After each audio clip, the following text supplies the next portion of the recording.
सो बच्चों, एक बार फिर से मैं आपके सामने आ चुका हूँ एक नया वीडियो लेकर के। तो काफ़ी लंबा गैप हो गया वीडियो बनाने में, आपको रीज़न भी मैंने अपलोड कर दिया, वीडियो चेक कर लीजिए क्यों रीज़न, क्या रीज़न था। अब वैसे वीडियो सारे लगातार आने वाले हैं, आप लोग बेफिक्र हो जाएं, आराम से बस खाली अपनी पढ़ाई पर ध्यान दें। ठीक है, अब रेगुलर वीडियोस आएंगे तो आप लोग देख सकते हैं। आज हम लोग क्या पढ़ने वाले हैं, topic work done in rotating a dipole. अब डाइपोल पे बहुत सारे 3-4 वीडियो हो चुके हैं, लेकिन इसमें मेरी भी गलती नहीं है, बोर्ड में इससे सवाल आते हैं और हर एक टाइप को मैंने अलग वीडियो में कवर किया। अगर मैं एक वीडियो में कवर करता तो 1-2 घंटा लग जाता डाइपोल ही डाइपोल पढ़ने में। ठीक है, तो मैंने अलग अलग वीडियोस में कवर किया जिससे आपको थोड़ा लेंथी ना लगे लेक्चर, बोल रहा हूँ इसीलिए। आप ये आज आप लोग दुआ कीजिएगा कि लास्ट वीडियो, वैसे ये लास्ट वीडियो ही होगा आज डाइपोल पे। ठीक है, ये आज लास्ट वीडियो में कोशिश कर रहा हूँ डाइपोल खत्म करने की। आज हम लोग पूरा डाइपोल खत्म करके ही आगे बढ़ेंगे। ठीक है, चलिए करते हैं शुरू। अब देखो, work done in rotating a dipole. अगर कोई यूनिफॉर्म फील्ड में कोई डाइपोल रखा हुआ है, ठीक है, अब आपके अंदर आ गई चुल कि सर मुझे इसको रोटेट करना है, जैसे ये रखा हुआ है मुझे पसंद नहीं आ रहा है, मुझे इसको करना है रोटेट। ठीक है, अब आपके मन में आया कि नहीं सर इसको मुझे रोटेट करना है, ये बड़ा गंदा लग रहा है ऐसे रखा हुआ है। ऐसे रखा है डाइपोल, मान लो ये थीटा एंगल बना रहा है इलेक्ट्रिक फील्ड के साथ। थोड़ा थीटा एंगल को बढ़िया से बना देते हैं। मान लो ये थीटा एंगल बना रहा है इलेक्ट्रिक फील्ड के साथ, थीटा 1 एंगल बना रहा है। अब आपके मन में क्या आया, सर इसको मुझे रोटेट करना है, रोटेट करके ऐसा रखना है कि थीटा 1 एंगल बनाने लगे। मैंने कहा ठीक है बच्चों, कर दो रोटेट। तो सर रोटेट ऐसे तो होगा नहीं फालतू में, रोटेट करने के लिए मुझे कुछ काम करना पड़ेगा। अब आप ये बताइए कि कितना काम करना पड़ा इसको रोटेट करने में। मतलब ये एंगल थीटा 1 पे रखा था, इसको रोटेट करके थीटा 2 तक ले गए, तो कितना वर्क डन करना पड़ा, वो हमारा निकालना आज का मकसद है। हम इस वीडियो में वही देखने वाले हैं। ठीक है, इस डाइपोल को रोटेट करने में कितना वर्क डन करना पड़ा वो आपको देखना है आज। ठीक है, और भी चीजें देखनी है, खैर अभी ये चीज देखनी है, फिलहाल इस टॉपिक में हम यही पढ़ने वाले हैं। अब कितना आपने वर्क डन किया, वर्क डन का फॉर्मूला क्या होता है, क्या किसी को याद है? वर्क डन का फॉर्मूला क्या होता है? Force into displacement. क्लास 9 से पढ़ते आ रहे हो, क्लास 11 में पढ़ा होगा आपने। अब वर्क डन फोर्स, अगर यहाँ रोटेशनल मोशन है तो फोर्स की जगह क्या हो जाएगा? टॉर्क हो जाएगा। और डिस्प्लेसमेंट की जगह क्या हो जाएगा? Angular displacement, theta. ठीक है, ये घूमा कितना? थीटा घूमा। अब हम छोटा सा वर्क डन निकाल लें, छोटा सा वर्क डन निकाल लें और उसको इंटीग्रेट कर दें, तो क्या हमें पूरा वर्क डन मिल जाएगा? हाँ सर, पूरा वर्क डन तो मिल जाना चाहिए। अरे क्या हो गया? तो पूरा वर्क डन तो मिल ही जाना चाहिए। छोटा सा एंगल घुमाने में छोटा सा वर्क डन करना पड़ा, बड़ा एंगल घुमाने में बड़ा वर्क डन करना पड़ता। तो मैंने छोटा सा वर्क डन निकाला, उसको इंटीग्रेट कर दिया, पूरा वर्क डन आ जाएगा। अब देखो यहाँ पे टाउ आपको पता है क्या होता है, टॉर्क आपको पता है क्या होता है? बोलो बोलो, पीई साइन थीटा। क्या होता है? पीई साइन थीटा, यही होता है टॉर्क। इतनी बात समझ में आ रही होगी। अब पीई को मैं बाहर निकालू और डी डब्ल्यू का इंटीग्रेशन क्या हो जाएगा? डब्ल्यू हो जाएगा। अब पीई को मैं बाहर निकाल लूँ तो ये क्या बन जाएगा? साइन। और कहाँ से कहाँ तक ले जा रहे हैं हम लोग? थीटा 1 से घुमाना शुरू कर रहे हैं, थीटा 2 तक ले जा रहे हैं। और डी थीटा कौन लगाएगा यहाँ पर? डी थीटा कौन लगाएगा? उसके लिए अलग से आदमी रख लो। ये समझ में आ रहा है? इतनी चीजें समझ में आएंगे, पीई साइन थीटा। अब यहाँ देखना आगे, आगे देखो। अब इसको इंटीग्रेट कर दो। क्या करो बच्चों? इसको इंटीग्रेट। अगले पेज में यहाँ पे अगला पेज बना देता हूँ। अब इसको इंटीग्रेट करोगे तो work done is equal to PE, तो कांस्टेंट था, पीई को मैं क्या कर दूंगा बच्चों? बाहर कर दूंगा। अंदर क्या बचेगा? थीटा 1 से थीटा 2 तक घुमाना है, साइन थीटा डी थीटा। क्या इतनी बात क्लियर है? अब यहाँ देखना, work done is equal to PE. अब यहाँ साइन थीटा का इंटीग्रेशन क्या होता है? माइनस का कॉस थीटा। कहाँ से कहाँ तक बच्चों? थीटा 1 से थीटा 2 तक। अब अपर लिमिट रखेंगे तो वर्क डन क्या हो जाएगा? पीई रखेंगे पहले अपर लिमिट, माइनस में कॉस थीटा। अब यहाँ माइनस और एक माइनस, इसका खुद का भी माइनस है, minus sine cos theta 1, cos theta 1, इसका खुद का भी तो माइनस है बच्चों। ठीक है, क्लियर है ये चीज? अब यहाँ देखो, वर्क डन को हम लिख सकते हैं पीई माइनस कॉस थीटा 2 और माइनस माइनस क्या हो जाएगा? Plus cos theta 1। अब इसको अगर और कायदे से लिखें तो work done is equal to PE cos theta 1 minus cos theta 2। Plus वाले को पहले लिख दिया, माइनस वाले को बाद में लिख दिया। क्यों लिखा बच्चों? क्योंकि देखने में अच्छा नहीं लग रहा था, देखने में अच्छा नहीं दिख रहा था, इसलिए लिख दिया। ठीक है, तो अब देखने में थोड़ा अच्छा लिख रहा है। अब इसको मैं डायरेक्ट फाइनल फॉर्मूला लिख दूँ। और ये वर्क डन किया किसने है बच्चों? ये काम किया किसने है? सर हमने किया है, हमारे अंदर चुल थी, हम इसको घुमाना चाह रहे थे। तो ये किसी एक्सटर्नल एजेंट ने किया है, ये किसी एक्सटर्नल एजेंट मतलब हमने किया है। हम तो एक्सटर्नल ही बना, इससे बाहरी आदमी ने किसी ने किया। इलेक्ट्रिक फील्ड में कुछ नहीं था ना ऐसा इसको घुमाने लायक। मैंने क्या किया? पकड़ा, इसको पकड़ के घुमा दिया। ये काम मैंने किया है ना बच्चों, ये काम हमने किया है। तो ये वर्क डन बाय किसके थ्रू है? External force, external agent. क्या हो जाएगा? PE cos theta 1 minus cos theta 2। I hope ये चीजें आपको समझ में आ रही होंगी, ये चीज आप लोग डाइजेस्ट कर पा रहे होंगे। ये आपका मेन फॉर्मूला, ये क्या हो गया बच्चों? मेन फॉर्मूला आपका बन गया है। इसको मैं डब्बे में कर दूंगा क्लोज, डब्बा बंद कर देंगे, थोड़ा नीचे थोड़ा नीचे, ठीक है। ये हो गया आपका डब्बा क्लोज। ये है आपका ओरिजिनल फॉर्मूला, ठीक है, ओजी फॉर्मूला। अरे तुमको तो मैंने छुआ भी नहीं यार।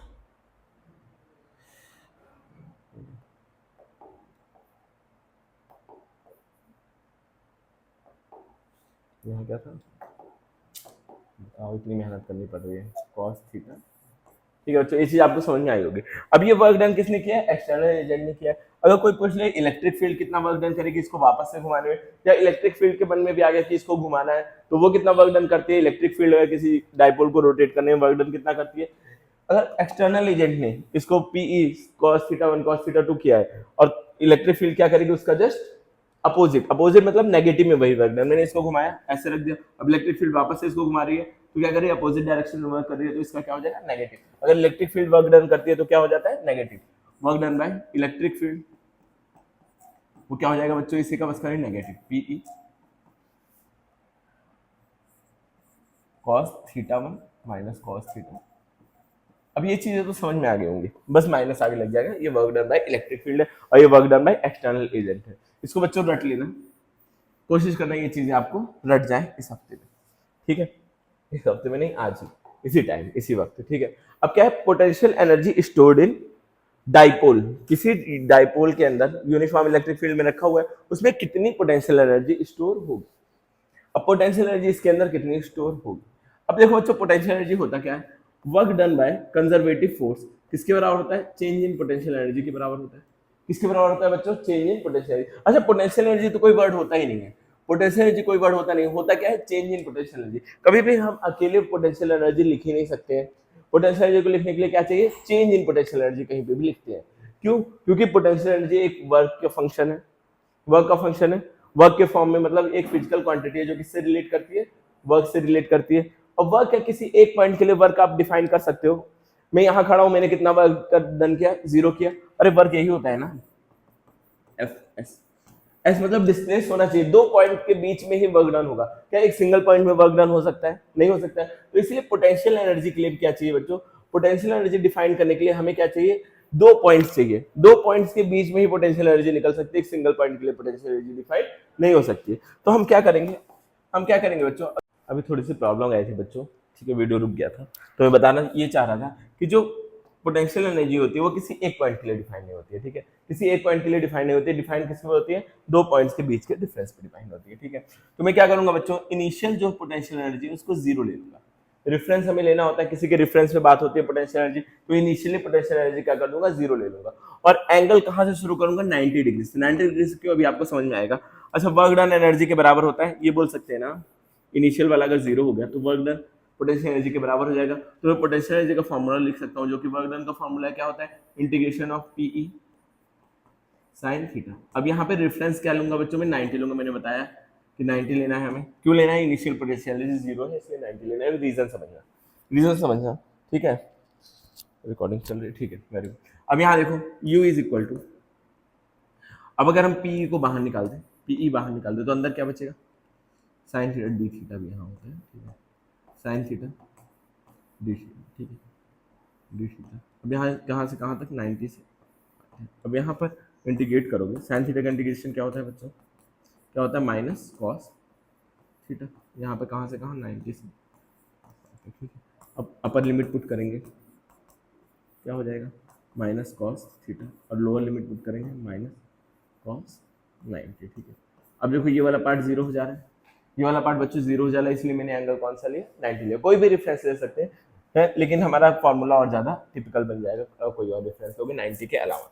तो अब देखो u इज इक्वल टू, अब ये माइनस इधर आ जाएगा, माइनस पीई कॉस थीटा। क्या बच्चों समझ में आया? ये क्या है? Potential energy stored in capacitor नहीं, sorry, potential energy stored in electric dipole. Capacitor अगला चैप्टर है, ठीक है बच्चों। तो क्या है? Potential energy stored in dipole. ये है आपका डेरिवेशन इसका, ये चीज आपको याद रखनी है। पोटेंशियल एनर्जी आपको बच्चों याद रखनी है, एग्जाम में पूछा जाता है इससे क्वेश्चन। अब देखो अगला टॉपिक जो है, अगला टॉपिक क्या है बच्चों, देखो अगले टॉपिक में क्या दिक्कत है। दिक्कत ये है कि आपको ये थोड़ा कम समझ में आएगा। समझ में ज्यादा कब आएगा, अगर आपने एसएचएम अच्छे से पढ़ रखा है, क्लास 11th अच्छे से पढ़ रखी है। अब कुछ बच्चे ऐसे हैं जो 12th में आके सीरियस हैं, 11th में सीरियस नहीं थे, तो वो परेशान नहीं होंगे, इस टॉपिक को लेके कूदेंगे नहीं समझ में आ रहा है, फॉर्मूला बस रख लेंगे, डेरिवेशन रटने की जरूरत नहीं है, एग्जाम में आपके नहीं पूछा जाता है डेरिवेशन इसका।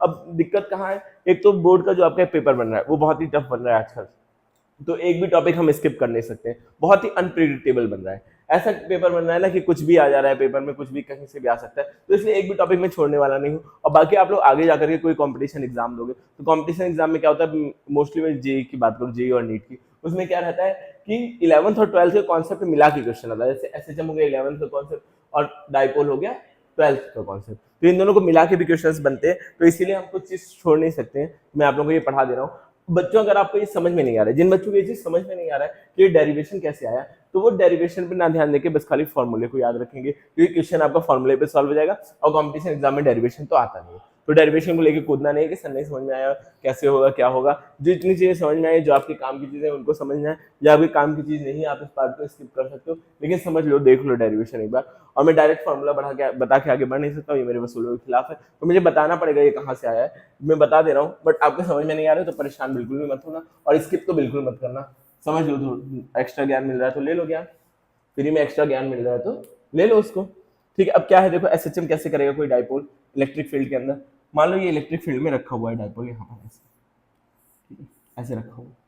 अब मैंने क्या किया, ये एकदम स्टेबल है, ऐसे रखा हुआ है, ये ना हिल रहा है ना कुछ कर रहा है, तो मैं इसको उठाया, ट्विंग थोड़ा सा ऊपर ले गया, हल्का सा उठा के ऊपर ले गया और छोड़ा इसको, तो ये क्या होगा, ऐसे नीचे आएगा, नीचे आएगा और ज्यादा थोड़ा नीचे आएगा, उठाया मैंने, स्प्रिंग को खींचोगे अपने स्टेबल पोजीशन में आने से पहले थोड़ा और ज्यादा नीचे दबती है, अरे स्प्रिंग को मैंने खींचा और छोड़ा, अपने रियल पोजीशन पे आने से थोड़ा सा ज्यादा दबती है, फिर अपने रियल पोजीशन पे आते वैसे ही होगा, इमेजिन करना, इसको खींच के ऊपर लाया, ट्विंग छोड़ा, टक टक टक टक टक टक टक टक टक टक, फिर अपनी जगह पर आए, ऐसे ही होगा ना, इसको खींचा ऊपर लेकर के आया, रबड़ जैसे खींच लेकर के आया, थोड़ा सा ऊपर लाया, फिर छोड़ा, टक टक टक टक टक, तो ये सिस्टम जैसा कुछ कर रहा है, लेकिन अगर मैं इसको ज्यादा डिग्री और ज्यादा बहुत ज्यादा उठा दूं तो ये सिस्टम करना क्या कर देगा, बंद कर देगा, ये उसी पोजीशन पे आके रुक जाएगा, डाइपोल की क्वालिटी होती है, ठीक है। तो जो एंगल होगा बहुत छोटा सा, मुझे इसको डिस्टर्ब करना पड़ेगा, छोटा सा एंगल, तो हमने क्या पढ़ा है बच्चों अभी तक, टॉर्क का फॉर्मूला क्या पढ़ रखा है, पीई साइन थीटा। अब इसी में अगर मैं बोल दूं थीटा क्या है, बहुत ज्यादा छोटा है, अगर थीटा बहुत ज्यादा छोटा है तो साइन थीटा किसके बराबर हो जाता है, थीटा के बराबर हो जाता है, अगर थीटा बहुत छोटा है तो साइन थीटा किसके बराबर होता है, थीटा के बराबर, ये चीजें आपको पता होंगी, तो टॉर्क इज इक्वल टू क्या हो जाएगा, पीई थीटा, ठीक है। अब देखो अगर हमें पीई टॉर्क का हमने फॉर्मूला पढ़ा है, ये चीज पढ़ा है, angular acceleration to moment of inertia, torque का फॉर्मूला, एसएचएम की बात कर रहा हूं मैं, तो ये क्या हो जाएगा, पीई थीटा।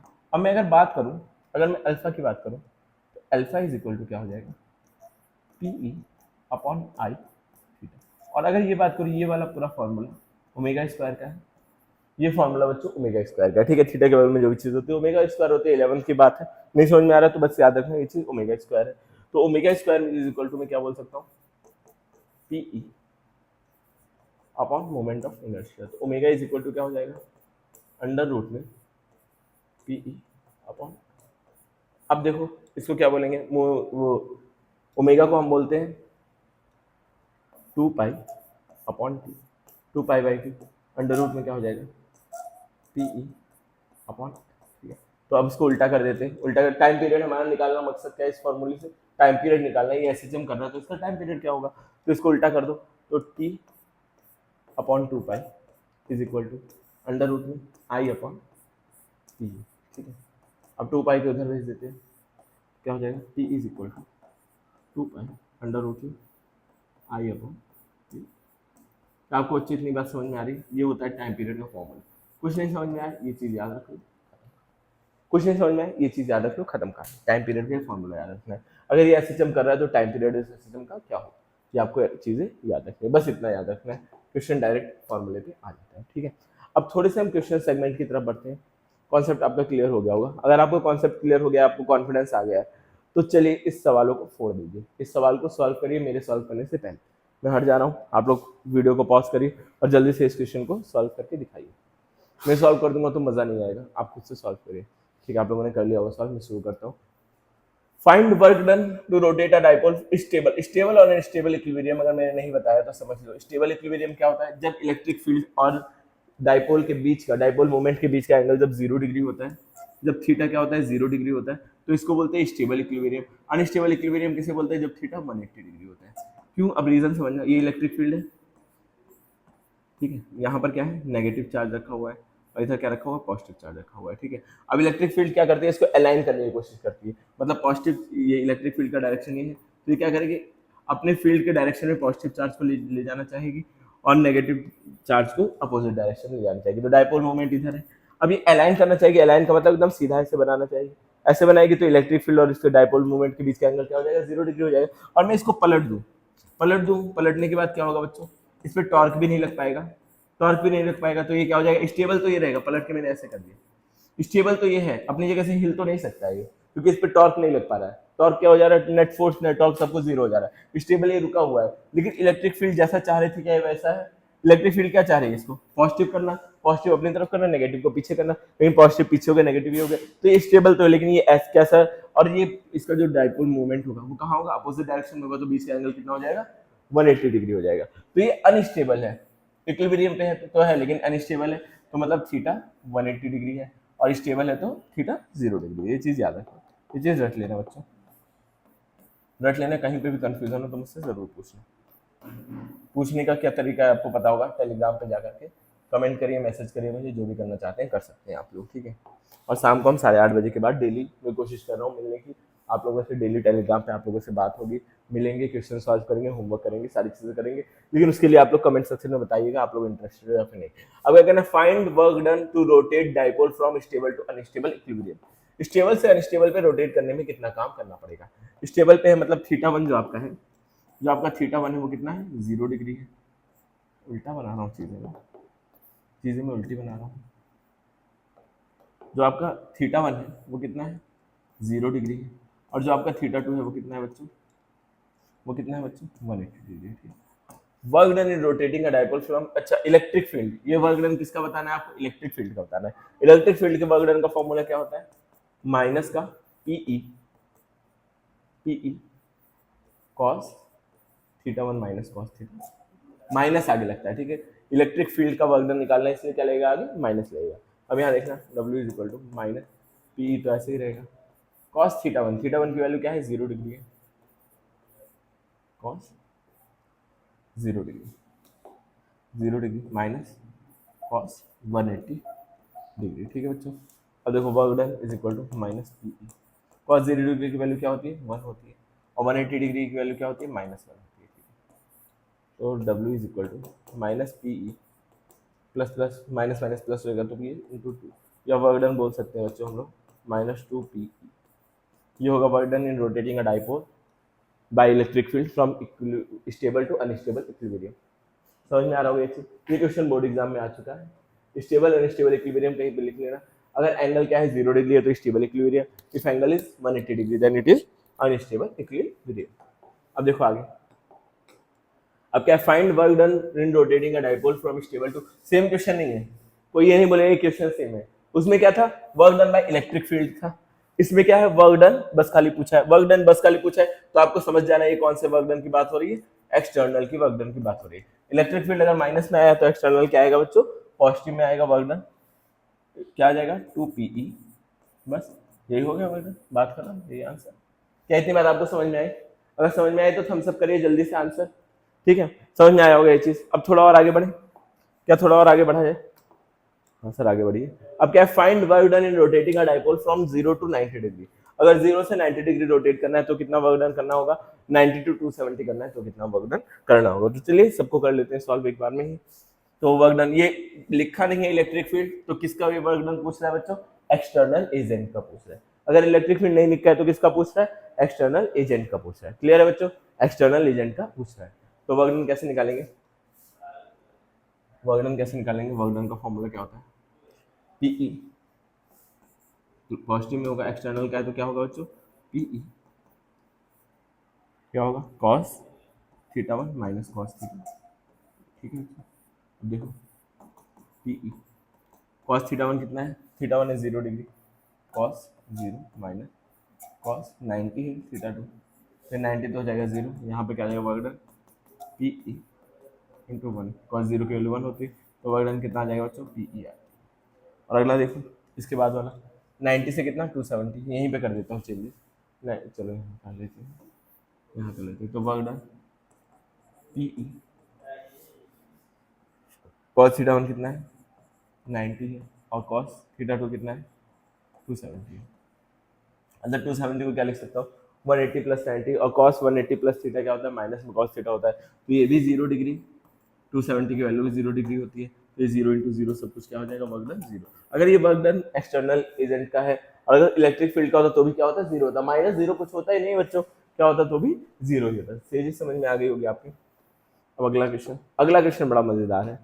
देखो find work done in rotating a dipole, यहाँ पे मान लो थीटा एंगल है, ये भी एंगल थीटा है, ठीक है। Find work done in rotating a dipole, जैसे फिगर में दे रखा है, यहाँ से इस थीटा से घूम करके ऐसे रख दिया गया तो वर्क डन कितना होता है। इस चीज को आप लोग सब लोग बताइए जल्दी से, मैं आप लोगों को इसके लिए टाइम दे रहा हूँ एक्स्ट्रा, मैं इसके लिए आप लोग को एक एक्स्ट्रा टाइम दे रहा हूँ, आप लोग जल्दी से बताइए, देखते हैं कितने लोग बता पाते हैं, कितने लोग बता पाते हैं इस चीज को। चलिए आप लोगों ने बता दिया होगा, कमेंट में लिख दिया होगा आंसर। अब देखो क्या है थीटा से थीटा, अब देखो मन में क्या आ रहा होगा cos theta minus cos theta 0, 0 work done आ जाएगा 0, बहुत लोगों का आंसर 0 आया होगा और जिसका 0 नहीं आया तो बहुत बहुत बहुत बधाई आपको कि आप बिल्कुल सही हो, इसका आंसर 0 नहीं है। एंगल कहाँ से कहाँ लेते हैं, ये थीटा हो गया और ये एंगल तो ये होगा बच्चों ना, ये तो कुछ एंगल नहीं है, ये होगा, ये एंगल थीटा है तो ये क्या हो जाएगा 180 माइनस थीटा। कौन सा एंगल होता है डाइपोल मूवमेंट और ये वाला एंगल रहता है, ये एंगल थोड़ी कुछ होता है, ये एंगल लेना होता है, ठीक है। तो ये थीटा 1 है, ये क्या है थीटा 2, अब निकाल लो इसको, क्या हो जाएगा यहाँ पे पीई, ये वर्क डन निकालना है ना, PE cos theta 1 minus cos theta 2, अब रख देते हैं यहाँ वैल्यू पीई, थीटा 1 की वैल्यू कॉस थीटा ही रहेगी, थीटा 2 की वैल्यू कॉस 180 माइनस क्या हो जाएगा work done equal to PE cos theta minus, ठीक है 180 माइनस थीटा क्या हो जाएगा माइनस कॉस थीटा होता है, 180 माइनस थीटा क्या होता है बच्चों माइनस कॉस थीटा होता है। ये चीज़ पढ़ी होगी बेसिक मैथ में, नहीं पढ़ी है तो बताइए, बेसिक मैथ भी एक दिन आपको वैकेशन से पढ़ा दिया जाएगा। माइनस माइनस प्लस हो जाएगा plus cos theta plus cos theta 2 cos theta हो जाएगा तो वर्क डन कितना हो जाएगा 2 पी ई कॉस, ठीक है समझ में आ रहा होगा ये चीज़, तो 2 पी ई कॉस थीटा आपका करेक्ट आंसर है। ये एक्सटर्नल का है, अगर इलेक्ट्रिक फील्ड होता तो बी होता, ठीक है। कुछ नहीं लिखा है मतलब आपको क्या निकालना है वर्क डन एक्सटर्नल एजेंट का निकालना है, कुछ नहीं लिखा हो तो। अब मैं थोड़े से और क्वेश्चन कराना चाह रहा था बट ठीक है, आज का वीडियो थोड़ा छोटा ही रखेंगे, इतना ही रखते हैं आज की वीडियो, मिलते हैं next video. Thank you for watching guys.